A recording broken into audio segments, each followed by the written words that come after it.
जब भाजपा ने 80-20 का नारा दिया था तो इस पर बहुत बवाल हुआ था।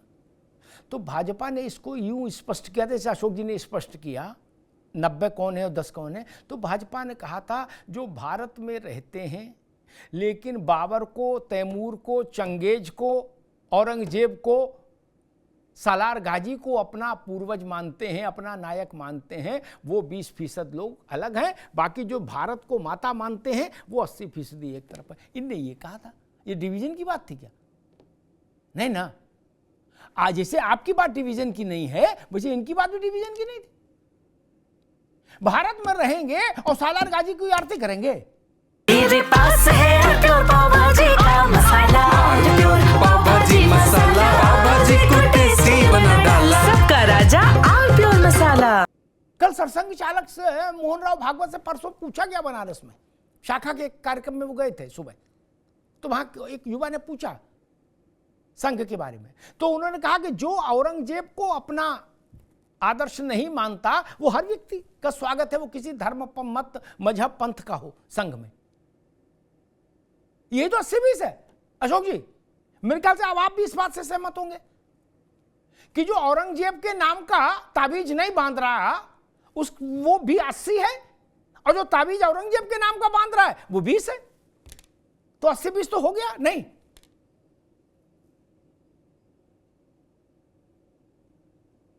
देखिए अमिताभ जी, मोहन भागवत जी के बयान पे मैं यही कहना चाहूंगा कि वो जो 80-20 की बात कर रहे थे वो हाथी का दांत है, और जो उनका अंदर वाला दांत है वो 85-15 की बात है। भारतीय जनता पार्टी हमेशा 85-15 की राजनीति करती है, 80-20 की बात करती है।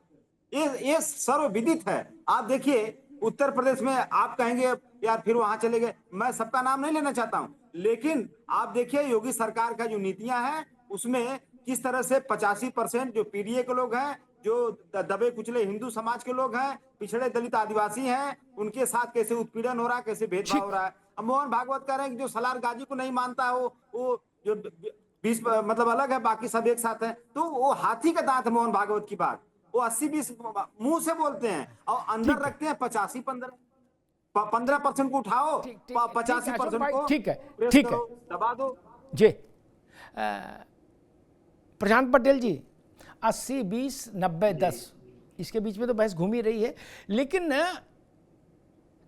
एक बड़ा प्रश्न खड़ा होता है कि मैं आज एक पोस्ट देख रहा था, मेरे ख्याल से ब्रजभूषण के शरण के लड़के की पोस्ट है जो सांसद हो गए, है ना। ब्रजभूषण के उसमें मत जाइएगा, नहीं तो हमारे ऊपर सब लोग चढ़ाई कर दो भैया। पोस्ट देखी इसलिए मैंने बता रहा हूं। मुझे बात अच्छी लगी उसमें।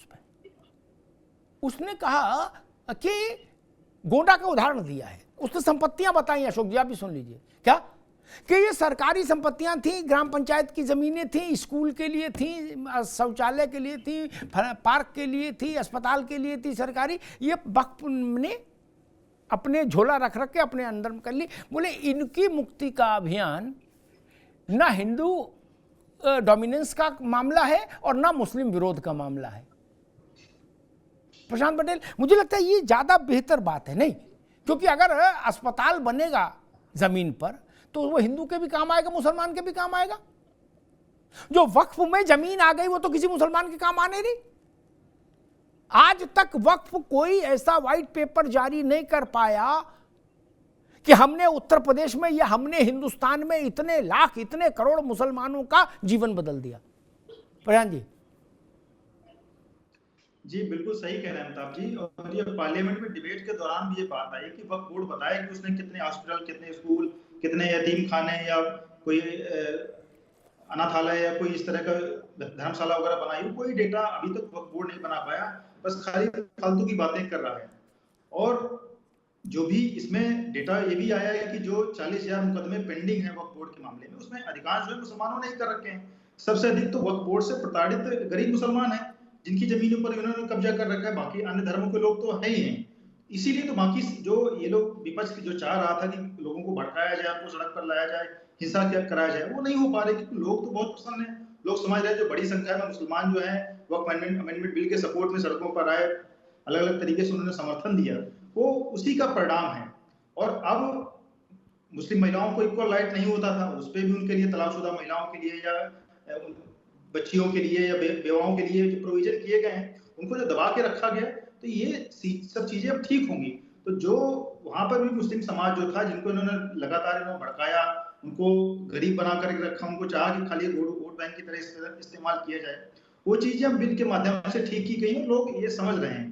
अब ये बार बार काट की हांडी नहीं चलेगी कि उनको आप भड़का करके सड़क पे ले आए, कभी सीए के नाम पे ले आइए, कभी संभल के मस्जिद के नाम पर आप उनको भड़का दिए, सड़क पे ले आइए, उनके मुकदमे करवा दीजिए, उनसे हिंसा करवा दीजिए और आप अपने राजनीतिक रोटी सेकते रहिए। भाई समाजवादी पार्टी क्यों अपने कैडर को, नॉन मुस्लिम को उनसे क्यों नहीं प्रोटेस्ट करवाती है?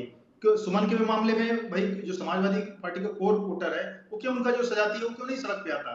मुसलमानों से उम्मीद करता है कि ईद के बाद आकर के सड़क पे हिंसा करे, वो मुकदमे क्यों झेले? समाजवादी पार्टी का जो सजाती कैडर वो क्यों मुकदमा वो क्यों नहीं झेलता है? तो ये चीजें मुसलमान भी समझ रहा है। और जो मोदी जी ने 10 साल तक काम किया, लोगों उनके बिना भी किसी भेदभाव के उनके लिए काम किया, मुस्लिम वोटर भी समझ रहा है कि जो वक्फ अमेंडमेंट बिल आया है उससे सबका हित है, उससे कहीं का नहीं किसी की कोई जमीन जा रही है। इसी तरह सीए के समय में लोगों ने झूठ फैलाया कि उनकी नागरिकता चली जाएगी, लोग समझ गए। आज कई सारे जो लड़के उसमें मारे गए जेलों में, उनकी माएँ, उनका मैं इंटरव्यू देख रहा था कि भाई हम 5 साल हो गए, मेरी कोई नागरिकता नहीं की। इस तरह इसमें भी प्रोपेगेंडा फैलाया गया, लेकिन अब प्रोपेगेंडा में कहीं कोई आने वाला नहीं है और सब चीजें जो है बिल्कुल शांतिपूर्ण तरीके से हो रही हैं और ये सारा जो है राजनीतिक एजेंडा जो है इनका ध्वस्त होने वाला है। कुछ तो सस्ता लो, सब बढ़िया लो, इसमें क्या खास बात है? थोड़े में ज्यादा स्वाद, यही तो है इसकी खास बात। सबका राजा आर प्योर मसाला।